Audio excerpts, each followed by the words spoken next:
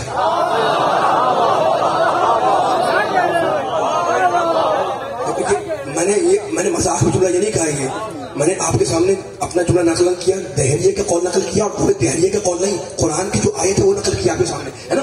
قرآن میں اللہ نے بہت سے مقامات پر جہاں پر اپنے ایمان کا ذکر کیا کہ مجھ پر ایمان لاؤ، اس کے فوراً بعد کیا تھا کہ آخرت پر ایمان لاؤ. اس کا مطلب سمجھ میں آیا؟ اس کا مطلب یہ ہے کہ روز جزا پر ایمان لانا دراصل ایمان باللہ کا منطقی نتیجہ ہے.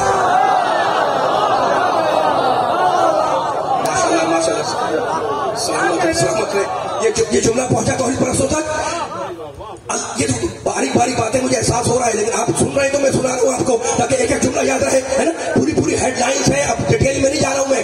اللہ نے ایمان باللہ پر لانے کا ذکر کر کے فوراً کہتا ہے ایمان بالآخرت پر ایمان لاؤ، ایمان بالیوم الاخر پر ایمان لاؤ. یعنی بتلا دیا کہ روز جزا پر ایمان لانا دراصل ایمان باللہ کا منطقی نتیجہ ہے. یعنی جو بھی اللہ پر ایمان رکھتا ہے اس کے لیے لازمی ہے کہ وہ آخرت پر ایمان لائے. دونوں کو ساتھ رکھ دیا، اللہ پر ایمان آخرت پر ایمان، اللہ پر ایمان آخرت پر ایمان. تو پوری تقریر کا خلاصہ اب تک کے جملوں کا خلاصہ یہ ہے عزیزوں دوستوں بزرگوں نوجوانوں، خلاصہ یہ ہے کہ پروردگار نے اپنا کوئی عمل بے حکمت قرار نہیں دیا. اس نے کوئی عمل، یعنی ہم کوئی عمل انجام دیں ممکن ہے کہ بے حکمت ہو، بے مصلحت ہو، بے سبب ہو، بے وجہ ہو، لیکن مالک کائنات مالک الملک ہے نا جو قرآن میں کہتا ہے قل اللہم مالک الملک تؤتی الملک من تشاء وتنزع الملک من تشاء وتعز من تشاء وتذل من تشاء بيدک الخیر. جس کی مٹھی میں پوری کائنات ہے اس کا کوئی عمل حکمت سے خالی نہیں ہوتا. اس نے یہ کائنات بنائی تو کوئی نہ کوئی اس کی غرض ہے، کوئی نہ کوئی اس کی توجہ چاروں میں سننے والوں کی، کوئی نہ کوئی اس کی حکمت ہے، کوئی نہ کوئی اس کی غرض ہے، کوئی نہ کوئی اس کا وجہ ہے کائنات بنانے کی. اب کائنات بنانے کی کتنی وجہ ہیں مجھے نہیں معلوم، خدا کرے جملہ پہنچ جائے. قل اللہم مالک الملک تؤتی الملک من تشاء، ہے نا، وتنزع الملک من تشاء وتعز من تشاء وتذل من تشاء. وہ مالک الملک ہے، اس نے کائنات بنائی، بےہودہ نہیں بنائی، بیکار نہیں بنائی، اس کا کوئی نہ کوئی سبب ہے. اب سارے سبب ہمارے سامنے نہیں ہیں، ہم مخلوق ہیں، ہم محتاج ہیں، ہمیں نہیں پتا، لیکن اتنا میں جانتا ہوں کہ اس کائنات بنانے کی ایک غرض خود انسان ہے. خدا کرے یہ جملہ پہنچ جائے. دیکھو بیان کہاں جا رہا ہے، میرے ساتھ دیتے رہیے گا. کائنات بنانے کی پوری غرض ہمارے سامنے نہیں ہے کہ اللہ نے کیوں بنائی، وہ جانتا مالک ہے، لیکن اتنا میں جانتا ہوں کہ اس کائنات کی ایک غرض خود انسان ہے نا. آپ نے یہ کیسے کہہ دیا آپ نے؟ میں نہیں کہہ رہا ہوں، قرآن مجید کہہ رہا ہے. کہاں کہہ رہا ہے؟ سورہ لقمان بسم اللہ الرحمن الرحیم. اب سنیے گا، آیتوں کو پڑھتے ہوئے اپنے موضوع کو جسٹیفائی کر رہا ہوں، دلیل کے طور پر آیتیں بیان کر رہا ہوں تاکہ میں اپنے جملوں کو مستدل کرتا ہوں آگے بڑھ جاؤں. سورہ لقمان میں کہتا ہے الم تروا ان اللہ سخر لکم ما فی السماوات وما فی الارض واسبغ علیکم نعمہ ظاہرۃ وباطنۃ ومن الناس من یجادل فی اللہ بغیر علم ولا ہدی ولا کتاب منیر. تھکنا نہیں ہے، میرا ساتھ دیتا ہے. الم تروا ان اللہ سخر لکم ما فی السماوات وما فی الارض. یہ ترجمے کروں گا آیتوں کے تب تو ہم نتیجے سے قریب ہوں گے. اب جلدی ترجمہ کر دوں. اللہ کہتا ہے کہ تم نے نہیں دیکھا کہ ہم نے زمین اور آسمان کی ہر شے کو انسان کے لیے مسخر کر دیا. سلامت رہے، مولا آباد رکھے، آباد رکھے، مولا آباد رکھے. اٹھتے ہوئے ہاتھوں کو توحید پڑھ رہا ہوں، یہ توحید کے ماننے والے بیٹھے ہوئے. الم تروا ان اللہ سخر لکم ما فی السماوات وما فی الارض. کیا تم نے نہیں دیکھا کہ ہم نے زمین میں جو کچھ بنایا انسان کے لیے مسخر کیا، ہم نے آسمان میں جو کچھ بنایا وہ انسان کے لیے مسخر کیا. وہ کیا کمال کی جملہ ہے. واسبغ علیکم نعمہ، اور ہم نے اپنی نعمتیں تم پر برسا دی. ارحم الراحمین، اکرم الاکرمین، اجود الاجودین، افضل الناظرین. ہم نے اپنی نعمتیں تم پر برسا دی، ہے نا، ہم نے اپنی نعمتیں تم پر برسا دی. تو کیا کہا اللہ نے؟ زمین میں جو کچھ ہے وہ تمہارے لیے ہے نا، ہم نے آسمان میں جو کچھ رکھا وہ انسان کے لیے مسخر کیا. یہ سورہ لقمان کی آیت. اور اب سورہ نحل پوری آیتیں پڑھا. وسخر لکم اللیل والنہار والشمس والقمر. ہم نے چاند بنایا انسان کے لیے، سورج بنایا انسان کے لیے، زمین زمین بنائی انسان کے لیے, آسمان بنایا انسان کے لیے, ہم نے سب کچھ بنایا انسان کے لیے. تو پروردگار تو نے سب کچھ بنایا انسان کے لیے, انسان کو کس لیے بنایا؟ اللہ اکبر. آج آگے فیصلہ ہو جائے گا. سلامت ہے, سلامت ہے. یہ چل رہا ہے نبی کے چاہنے والے توحید بول کر میں خطاب کر رہا ہوں. میرے سامنے مواعظ بیٹھے ہوئے ہیں, میرے جملے ظاہر نہیں ہوگا انشاءاللہ. ہم نے زمین میں جو کچھ ہے تمہارے لیے بنایا, آسمان میں جو کچھ ہے تمہارے لیے بنایا ہے نا. پھر کہتا ہے وہ سخرا لکم لیل والنہار, وہ شمس والقمر, ہم نے لیل و نہار بنائے تمہارے لیے. چاند کو مسخر کیا انسان کے لیے, سورج کو مسخر کیا انسان کے لیے, دن کو مسخر کیا انسان کے لیے, رات کو مسخر کیا انسان کے لیے. تو پوری کائنات بنی انسان کے لیے. مالک انسان کس لیے بنا؟ سورہ ذاریات وما خلقت الجن والانس الا لیعبدون, تمہیں بنایا اپنی عبادت کے لیے.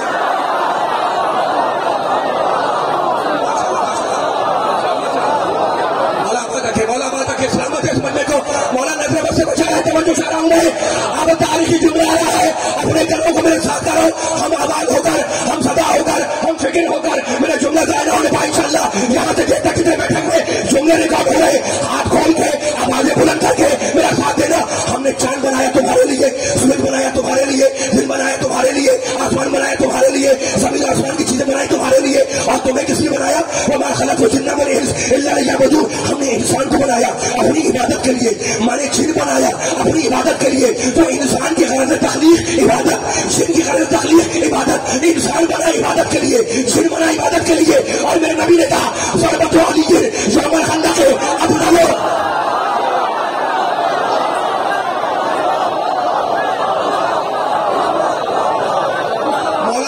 مولا سلامت رکھے, ضربت علی یوم الخندق افضل.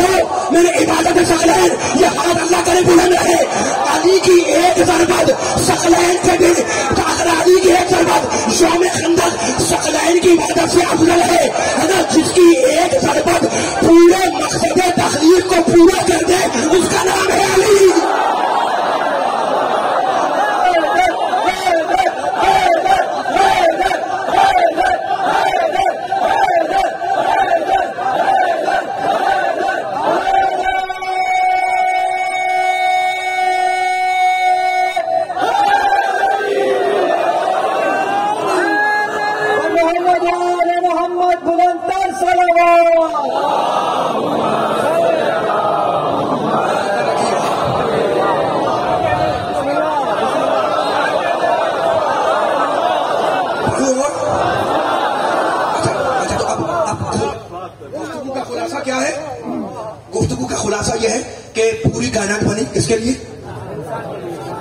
انسان کے لیے. سورہ لقمان, سورہ نحل میں آیتیں پڑھنی, چاند سورج زمین مسخر کیا تمہارے لیے. اور انسان کس لیے بنا؟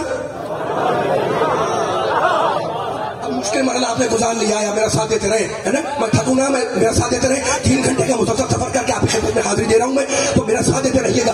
ساری کائنات بنی انسان کے لیے, اور انسان بنا اللہ کی عبادت کے لیے. مالک تم نے کس لیے بنایا ہمیں؟ کہ اپنی عبادت کے لیے. مالک تیری عبادت کیسے کریں؟ کہ میری عبادت کرنی ہے تو مجھے پہچان کے کرو.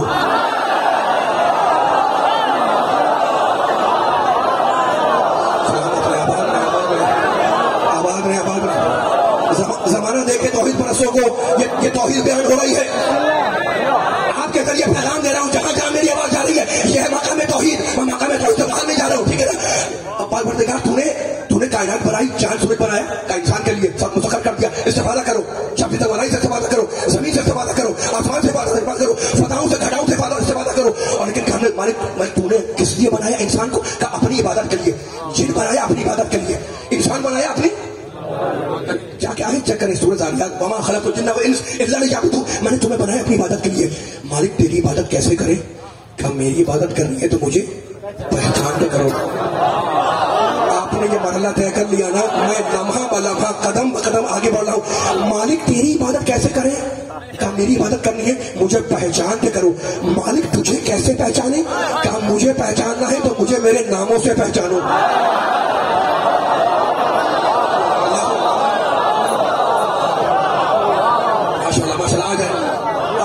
ہمارا سفر ہے, طویل ہے انشاءاللہ. مقام توحید کے اوپر سلامت ہے. مولا آباد رکھے آپ کو, ہے نا. مالک کی عبادت کیسے کرے؟ مجھے میری شناخت کر کے, مجھے پہچان کے میری عبادت کرو. حدیث یاد ہے, کون تو قدم مخفیہ, میں چھپا ہوا خزانہ تھا. فَأَحْبَبْتُ أَنْ أُعْرَفَ، تو میں نے چاہا کہ میں پہچانا جاؤں. فَخَلَقْتُكَ يَا محمد.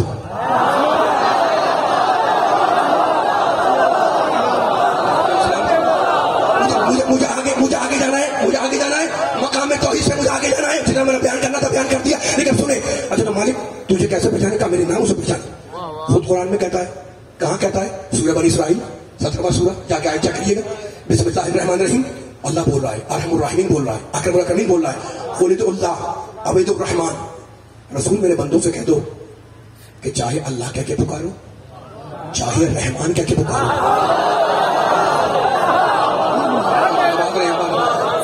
قرآن سننے والوں کو مولا آباد رکھے.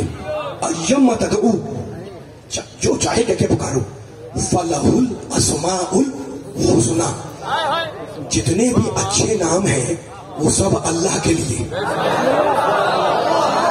ہو گئی بات ہے؟ جتنے آواز آ رہی ہے میری، جتنے بھی اچھے نام ہیں وہ سارے اللہ کے لیے ہے نا. اب ناموں پر تو بات ہوگی، لیکن میں ذرا ناموں کی 2 قسمیں بیان کر دوں تاکہ بات آگے بڑھ جائے. صاحبان فقہ بیٹھے ہوئے، ناموں کی 2 قسمیں ہیں نا. حدیث نہیں پڑھ رہا، قرآن نہیں پڑھ رہا. حدیث سنا دی میں نے آپ کو، قرآن سنا. ابھی حدیث سنانی ہے مجھے اہم، لیکن پہلے طرف فیصلہ ہو جائے کہ ناموں کی 2 قسمیں کون سی ہیں. ناموں کی 2 قسمیں اگر سمجھ میں آ گئی انشاءاللہ تو فیصلہ ہوگا. دیکھو نام کی ایک قسم تو وہ ہے، میں کسی کو کہہ نہیں رہا ہوں، صرف مثال دے رہا ہوں سمجھانے کے لیے. نام کی ایک قسم تو وہ ہے جو ہم اور آپ رکھتے ہیں، یعنی مخلوقات ہے نا. دادا پوتے کا نام رکھتے، باپ بیٹے کا نام رکھتے ہے نا. مثال دے رہا ہوں، کسی کو کہہ نہیں رہا ہوں میں. تو نام کی ایک قسم وہ ہے جو ہم اور آپ مخلوقات رکھتے ہیں. اچھا تو اس میں کیا ہوتا ہے؟ فرق کیا ہے ہمارے نام رکھنے میں؟ فرق یہ ہے کہ بالکل جاہل آدمی ہے، نام رکھ دیا فاضل.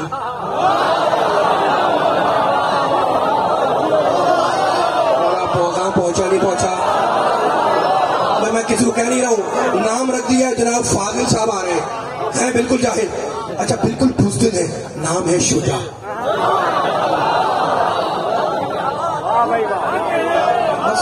فکر آگے بڑھ گئی ہے، فکر آگے بڑھ گئی ہے. صاحب تھکے نہیں، میرا ساتھ دیتے رہے ہے نا. نام رکھ دیا بالکل ہی حرکتیں بالکل فاسقوں جیسی، اور نام ہے عادل.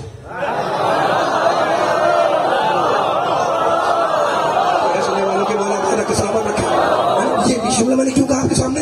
نام رکھ دیا فاضل، نام رکھ دیا شجاع، نام رکھ دیا عادل، حرکتیں فاسقوں جیسی، نام ہے عادل. بالکل جاہل انسان، نام رکھ دیا، مثال دے رہا ہوں میں آپ کو. اچھا بالکل بزدل، نام رکھ دیا شجاع، بہادر ہے نا. اس کی مثال دیکھ کے میں سمجھانا کیا چاہ رہا تھا. اس مثال سے سمجھ میں یہ آیا کہ ہم جب نام رکھتے ہیں تو کیریکٹر کی گارنٹی نہیں ہوتی.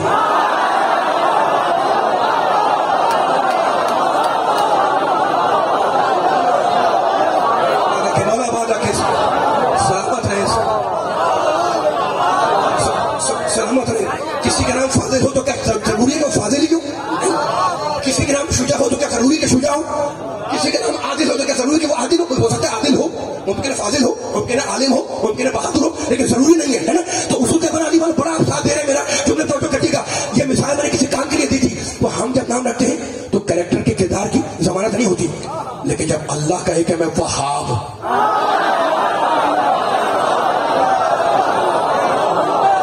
جب اللہ کہے کہ میں رزاق تو واقعا رزاق، جب اللہ کہے کہ میں شافی تو واقعا شفا دینے والا. خدا اسلام کے برکت سے سارے مریضوں کو شفا دے. مولا ذکر کے اسلام کی برکت سے خدا سارے مومن مومنات کو شفا کاملہ عطا فرمائے. جنہوں نے التماس کیا اللہ انہیں بھی شفا کاملہ عطا فرمائے ہے نا. تو اگر وہ کہے کہ میں شافی تو واقعی شفا دینے والا. سنیے گا کوئی پیغام ہے انشاءاللہ ان جملوں کے اندر سے. اگر وہ کہے کہ میں کافی تو واقعی کفایت کرنے والا. اگر وہ کہے کہ میں ناصر تو واقعی مدد کرنے والا. اگر وہ کہے کہ میں خیر الرازقین تو واقعی بہترین رزق دینے والا. اگر وہ کہے کہ میں وہاب تو واقعی وہاب ہبا کرنے والا. اگر وہ کہے کہ میں متکبر تو واقعی تکبر کرنے والا. اگر وہ کہے کہ میں قہار تو واقعی قہر نازل کرنے والا. اگر وہ کہے کہ میں شفا شافی تو واقعی شفا دینے والا. تو اصول کیا بنا کہ ہم جب نام رکھیں تو کردار کی ضمانت نہیں ہوتی، لیکن خدا جیسا کہتا ہے ویسا ہی ہوتا ہے. اب سنو یہ طے ہو گیا نا. خدا جب کہے وہاب تو واقعی وہاب، خدا جب کہے قہار تو واقعی قہار، خدا کہے جب میں ناصر تو واقعی مدد کرنے والا. اب میرے امام کہتے ہیں ہے نا، اور جو حدیث بیان کر رہا ہوں میں اور جو جملے بیان کر رہا ہوں یہ الکوثر عربی میں ایک سیٹ پورا جناب سیدہ پر، ان کے فضائل پر 6-7 جلدوں کے اوپر. اس میں آپ دیکھ لے جا کر انوار المواہب فضائل کی کتاب ہے. اس میں آپ کو شہزادی کے متعلق یہ احادیث مل جائیں گی جو جملہ پڑھ رہا ہوں میں.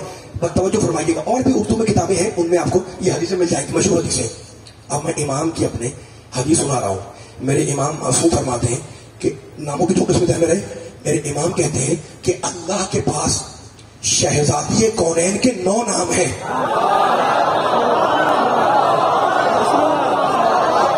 خدا سلامت رکھے, مولا ان مجمع کو سلامت رکھے.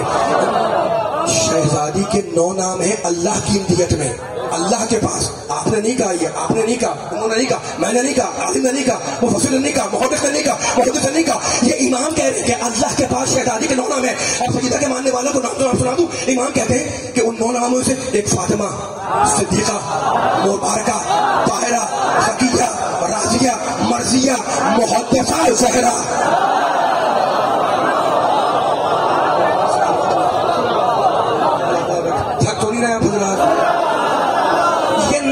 میں نے نہیں بیان کیے, میرے امام نے بیان کیے, کتابوں کے حوالے دے دیے میں نے آپ کو, ٹھیک ہے نا. امام نے کیا کہا کہ شہزادی, اللہ کے پاس شہزادی کے 9 نام ہیں, ان میں ایک فاطمہ ہے, ایک ہے صدیقہ.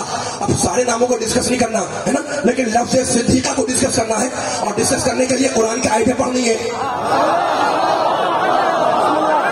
آپ بول رہے ہیں تو مجھے پڑھنے کا مدد چاہ رہا ہے. سلامت ہے زمین کے سارے سارے بلا فصل کے ماننے والے جہاں سے وہاں تک بیٹھے ہوئے جملے ریکارڈ ہو گئے. 9 ناموں میں سے ایک نام فاطمہ, ایک نام مبارکہ, ایک نام طاہرہ, ایک نام صدیقہ, ہے نا. اب قرآن کی آیتیں سنو تاکہ معلوم ہو جائے اس لفظ کی طاقت. سورہ نساء میں کہتا ہے بسم اللہ الرحمن الرحیم, ومن یطع الرسول ومن یطع اللہ والرسول فاولئک مع الذین انعم اللہ علیہم من النبیین والصدیقین والشہداء والصالحین وحسن اولئک رفیقا. پورا ترجمہ نہیں کر رہا ہوں, پورا ترجمہ نہیں کر رہا ہوں. اللہ کہتا ہے جن پر ہم نے اپنی نعمتیں اتاری وہ نبی بھی ہے, صدیق بھی ہے. وَمَن يُطِعِ اللَّهَ وَالرَّسُولَ فَأُولَئِكَ, جا کے دیکھیں سورہ نساء میں, مَعَ الَّذِينَ أَنْعَمَ اللَّهُ عَلَيْهِمْ, جن پر ہم نے اپنی نعمتیں نازل کی. وہ کون ہے وہ؟ من النبیین والصدیقین, وہ نبی بھی ہے, صدیق بھی ہے. اچھا تو طے ہو گیا کہ وہ نبی بھی ہے, صدیق بھی ہے. مالک نبی تو نبی ہوتا ہے, پروردگار مالک الملک نبی تو نبی ہوتا ہے. یہ صدیق کون ہے؟ سورہ مریم 19واں سورہ.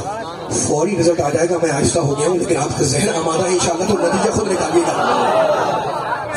سورہ نساء میں کہتا ہے جن پر نعمتیں اتری وہ نبی بھی ہے, صدیق بھی ہے. اور اب سورہ مریم 19واں سورہ, بسم اللہ الرحمن الرحیم, وَاذْكُرْ فِي الْكِتَابِ ابراہیم, کتاب میں ابراہیم کا ذکر کرو, اِنَّهُ كَانَ صدیقا نبیّا, ابراہیم نبی بھی تھے, صدیق بھی تھے.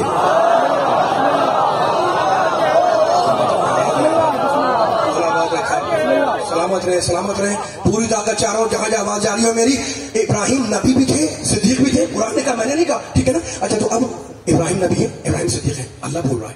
مالک کوئی اور بھی ہے صدیق, کہاں پھر پڑھو قرآن, کہاں پر؟ اسی سورہ مریم کے اندر حوالہ دے رہا ہوں آپ کو. بس وہی جملہ ہے, وَاذْكُرْ فِي الْكِتَابِ, کتاب میں ذکر کرو ادریس کا, انہو کانا صدیقا نبیّا, ادریس نبی بھی تھا, صدیق بھی تھا. میں آہستہ ہو جاؤں, آپ آہستہ نہیں ہوئے گا. ابراہیم نبی بھی ہے, صدیق بھی ہے نا. ابراہیم نبی بھی ہے, صدیق بھی ہے. ادریس علیہ السلام نبی بھی ہے, صدیق بھی ہے. آپ نہیں کہہ رہے, میں نہیں کہہ رہا ہوں, سورہ مریم کہہ رہا ہے, اللہ کی آیت کہہ رہی ہے, ٹھیک ہے نا. مالک یہ دونوں تو مرد ہے, کوئی اور بھی ہے تو کہا سورہ مائدہ پڑھو 5واں سورہ. مالک کہاں پڑھے؟ کہا قرآن پڑھو. مال مسیح ابن مریم اللہ رسول, اللہ کہہ رہا ہے عیسیٰ مریم کے بیٹے ہیں اور عیسیٰ رسول ہیں. سنیے گا, ایک جملہ آ رہا ہے, سنیے گا. مل مسیح ابن مریم اللہ رسول, عیسیٰ مریم کے کیا ہے؟ بیٹے, ابن مریم ہے نا, اللہ رسول, اور وہ اللہ کے رسول ہے. عجیب جملہ کہا اللہ نے. اس کے بعد کہتا ہے قد خلت من قبلہ الرسل, اور عیسیٰ سے پہلے بہت سے رسول گزر چکے تھے. میں ہاتھ جوڑ کے پوچھوں, مالک تم نے کہہ دیا کہ عیسیٰ رسول ہے, مان لیا, مریم کے بیٹے ہیں, مان لیا, ابن مریم ہے, مان لیا. مالک یہ کہنے کی ضرورت کیا تھی کہ عیسیٰ سے پہلے بہت سے رسول گزر چکے تھے؟ بھئی کون سی نئی بات ہے؟ کہا بتلانا یہ تھا کہ نہ وہ اللہ کے بیٹے تھے نہ یہ اللہ کا بیٹا.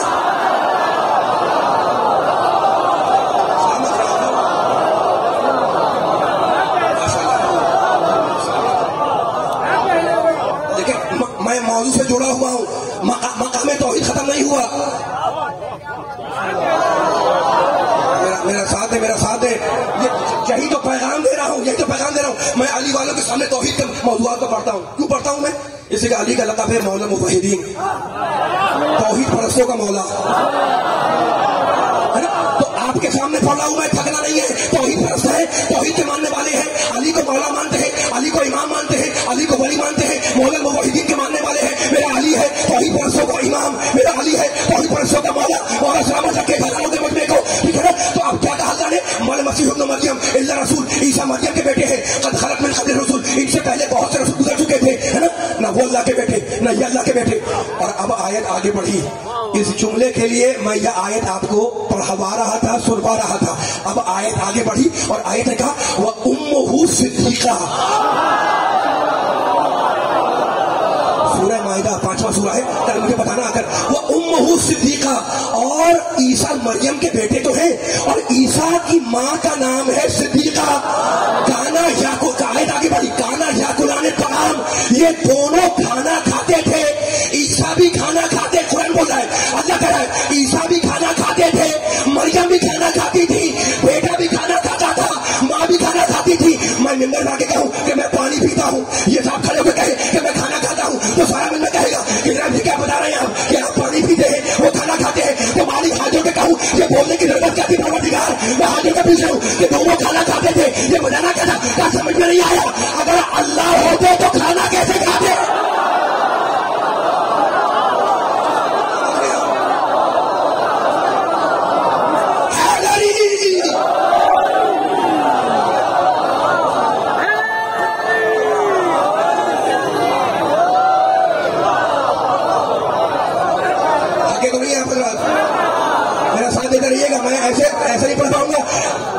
میرا ساتھ دیے گا، ٹھیک ہے. مقام توحید ہے، میں آگے پیچھے نہیں جا رہا ہوں، بہت تفصیل نہیں کرنا ہے. توحید سننے والوں کو مولا آباد رکھے. مولا سلامت رکھے. مسائل مجھے آنے میں بہت طویل بیان نہیں کرتا ہوں، ٹھیک ہے نا. لیکن بیان کو ابھی آگے لے جانا ہے مجھے. یہ جملے ضائع ہو جائیں گے خدا نہ خواستہ اگر میں آگے کا جملہ نہ بیان کروں. اچھا تو کیا کہا ہے قرآن نے؟ کانا یاکلان الطعام، سورہ مائدہ 5واں سورہ. عیسیٰ مریم کے بیٹے، عیسیٰ رسول، ان سے پہلے بہت سے رسول گزر چکے تھے، ہے نا. تو امہ صدیقہ، اور ان کی ماں کیا ہے؟ صدیقہ. قرآن بول رہا ہے نص سے کانا یاکلان الطعام، یہ دونوں طعام کھاتے ہیں، یہ دونوں کھانا کھاتے ہیں. عیسیٰ بھی کھانا کھاتے ہیں، مریم بھی کھانا کھاتے ہیں، ٹھیک ہے نا. تو عیسیٰ کی ماں کا نام کیا ہے قرآن میں؟ صدیقہ. یہ علی والوں سے پوچھ رہا ہوں، نبی والوں سے پوچھ رہا ہوں، سیدہ کے ماننے والوں سے پوچھ رہا ہوں. عیسیٰ علیہ السلام پر ہمارا سلام، حضرت مریم علیہ السلام پہ ہمارا سلام، دونوں معصوم ہیں. لیکن اللہ کہتا ہے وہ امہ صدیقہ، عیسیٰ کی جو ماں ہے ان کا نام ہے صدیقہ. اور میرے امام نے کہا کہ شہزادی کا ایک نام ہے صدیقہ. تو مریم بھی صدیقہ، عیسیٰ کی ماں بھی صدیقہ، کیا دونوں میں کچھ فرق ہے یا برابر ہے؟ تو میرے امام سے پوچھو. میرے امام نے کہا کہ مریم اپنے زمانے کی عورتوں کی سردار ہے اور فاطمہ ہر زمانے کی عورتوں کی.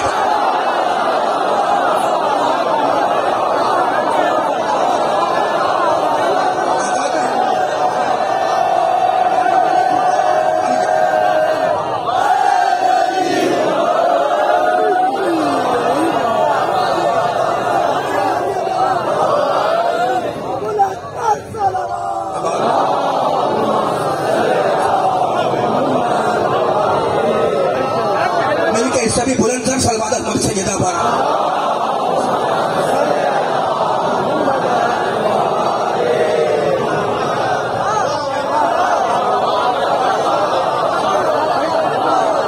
پڑھوں اور پڑھ رہا ہوں آپ کے سامنے اور دل کھول کے پڑھ رہا ہوں میں. میرا ساتھ دیتے رہیے گا دل کھول کر، نہ میں بخل کروں نہ آپ بخل کریں. اس لیے سنانا ہے زمانے کو مقام توحید پر. اب توحید سے ختم کرتے ہوئے میں فضیلت کے گروپ میں لے کے آ گیا ہوں. سننے والوں کو ٹھیک ہے نا، فضائل سننے والے میں بیٹھا ہوا ہے. کل بھی آپ کے سامنے فضیلت پہ جملہ کہا تھا میں نے، آپ جملے کو سنبھالیے گا. کانا یاکلان الطعام، یہ دونوں کھانا کھاتے تھے. پورے تقریر کا جوہر نکال کے دے رہا ہوں، پوری مجلس کا نچوڑ نکال کے دے رہا ہوں. کانا یاکلان الطعام، یہ دونوں کھانا کھاتے تھے، مریم بھی اور عیسیٰ بھی، ہے نا. تو اگر اللہ ہوتا کھانا کیسے کھاتے؟ وہ امہ صدیقہ، اور ان کی ماں کا نام ہے صدیقہ، مریم ہے صدیقہ. مریم اپنے زمانے کی، مریم میں دیکھنا چاہ رہا ہوں، مریم اپنے زمانے کی عورتوں کی سردار. امام کہہ رہے ہیں، میں نہیں کہہ رہا ہوں. اور میری شہزادی ہر دور کی، ہر زمانے کی، ہر عہد کی عورتوں کی سردار ہے. اسی لیے میرے امام نے کہا کہ ہی صدیقۃ الکبریٰ.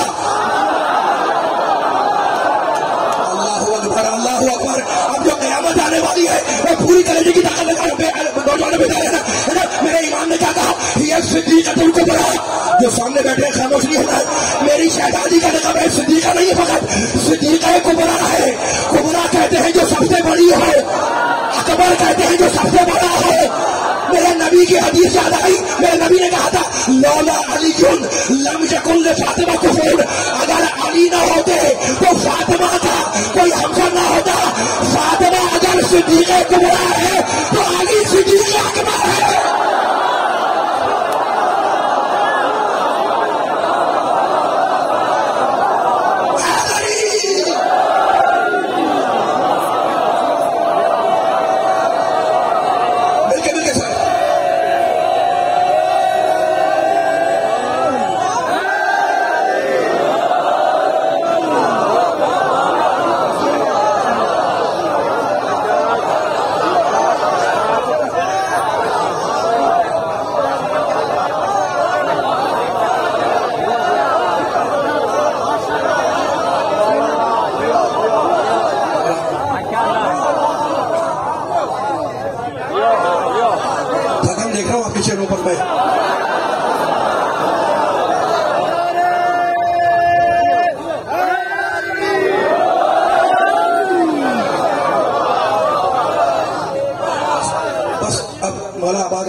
شہزادی کی جوتیوں کا سایہ رہے سب پر. اچھا اب میں توحید پڑھ رہا ہوں، نبوت پڑھ رہا ہوں، امامت پڑھ رہا ہوں، شہزادی کے فضائل بیان کر رہا ہوں. کسی بات بھی تھوڑے سے کہ مسائل کی طرف آ جاؤں گا. لیکن اب میرے سامنے لوگ بیٹھے ہوئے نبی کا ذکر سننے والے ہے نا. مسلمانوں کا مجمع ہے، نمازیوں کا مجمع ہے. کعبے کی طرف رخ کرتے ہو. مجھے ایک جملہ کہنے کا اجازت دینا. مجھے بہت طویل نہیں کر رہا ہوں لیکن گفتگو مربوط آئی ہوئی ہے تو لطف لوگ انشاءاللہ جملے کا. اور جہاں تک مجھے اجازت دینا تاکہ میں مسائل کی طرف چلا جاؤں. لیکن ابھی فضیلت کا جملہ باقی ہے، تاریخی جملہ. فیصلہ ہوگا مل کر اور سب مل کے فیصلہ کریں گے. دیکھو سارے شرق و غرب عالم میں، مشرق میں، مغرب میں، شمال میں، جنوب میں سستانے آواز اٹھانا کر لیں تاکہ جملہ ضائع نہ ہو پائے. ٹنڈو جام میں ہو یا حیدرآباد میں ہو یا مٹیاری میں ہو یا کراچی میں ہو یا کہیں پر بھی ہے نا. سارے شرق و غرب عالم میں جہاں بھی مسلمان نماز پڑھتا ہے اس کی نماز تمام نہیں ہوتی جب تک کہ وہ نبی پر سلام نہ کر لے.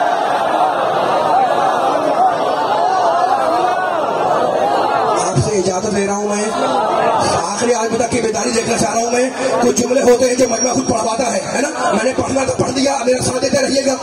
سارے شرق و غرب عالم میں، مشرق میں، مغرب میں، غلط تو نہیں کہہ رہا، شمال میں، جنوب میں ہے نا، جہاں بھی مسلمان نماز پڑھتا ہے جب نماز تمام کرنے لگتا ہے تو کہتا ہے السلام علیکم ایھا النبی. نبی آپ پر ہمارا سلام ہو. ٹھیک ہے نا. اب میں ایک سوال کرنے کی جرات کر رہا ہوں، اجازت کر رہا ہوں. سارے مسلمانوں سے فضا میں جاتے ہو، خالی یہاں سے لاہور نہیں، لاہور سے ایران نہیں، ایران سے عراق نہیں، یہ فضا میں جاتا ہے انسان تو کیا نماز ثابت ہو جاتی ہے؟ نہیں. فضا میں جائے تو حکم یہ ہے کہ زمین کی طرف رخ کر کے نماز پڑھے.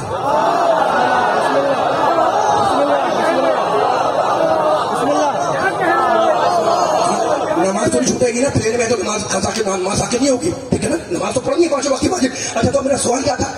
سوال یہ تھا سارے مجمع سے، بس اب میں نے اجازت لے لی آپ سے کہ جناب جب ہر مسلمان مشرق کا ہو یا مغرب کا، خشکی میں ہو یا تری میں، بحری ہو یا بری، جنگل میں ہو یا صحرا میں، گھر میں ہو یا گلستان میں، گاؤں میں ہو یا شہر میں، مسجد میں ہو یا اپنے محلے میں، جب ہر جگہ سے نبی پر سلام ہو رہا ہے تو پھر مدینے جا کر سلام کرنے کی ضرورت کیا ہے؟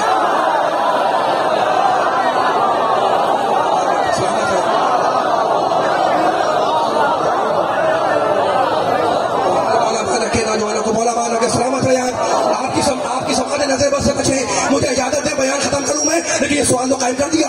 جب ٹنڈو آدم سے سلام ہو، ٹنڈو جام سے سلام ہو، کراچی سے سلام ہو، حیدرآباد سے سلام ہو، ہر مسلمان نماز پڑھ رہا ہے السلام علیکم ایھا النبی، السلام علیکم ایھا النبی، السلام علیکم ایھا النبی. تو جب سوال کرنے کا حق ہے نا کہ جب ہر جگہ سے نبی پر سلام ہو رہا ہے تو پھر مدینے جا کر سلام کرنے کی ضرورت کیا ہے؟ اب اگر کوئی صاحب اٹھ کے یہ کہتے ہیں کہ جناب دور سے سلام پہنچتا نہیں ہے اس لیے کرتے ہیں، تو میں کہوں اگر پہنچتا نہیں ہے تو کرنے کا فائدہ کیا ہے؟